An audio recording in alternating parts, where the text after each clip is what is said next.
তেল গরম হয়ে গেছে, এবার দিয়ে দেবো মাছগুলো। আমি কড়াইতে দিয়ে দিয়েছি। মাছগুলো আমার ভালো করে ভাজা হয়ে গেছে, এবার তুলে নেবো মাছগুলো। মাছ ভাজার তেলটার মধ্যে দিয়ে দেবো আমি আরেকটু তেল। এবার দিয়ে দেবো পেঁয়াজ। পেঁয়াজটা ভাজা ভাজা হয়ে এসছে, এবার দিয়ে দেবো 5 ফোড়ন। পেঁয়াজটা ভাজা ভাজা হয়ে এসছে, এবার দিয়ে দেবো এর মধ্যে বাটা মশলা, আর দিয়ে দেবো কাঁচা লঙ্কা, আর দিয়ে দেবো হলুদ গুঁড়ো, আর দিয়ে দেবো নুন। দিয়ে মশলাটাকে ভালো করে কষিয়ে নেব। মশলাটা কিন্তু আমার ভালো মতো কষাই হয়ে গেছে, দেখতে পাচ্ছ। এবার দিয়ে দেবো এর মধ্যে মাছ।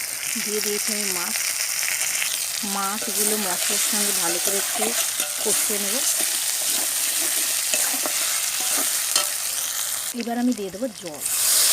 আমার তরকারিটা কিন্তু প্রায় হয়ে এসেছে।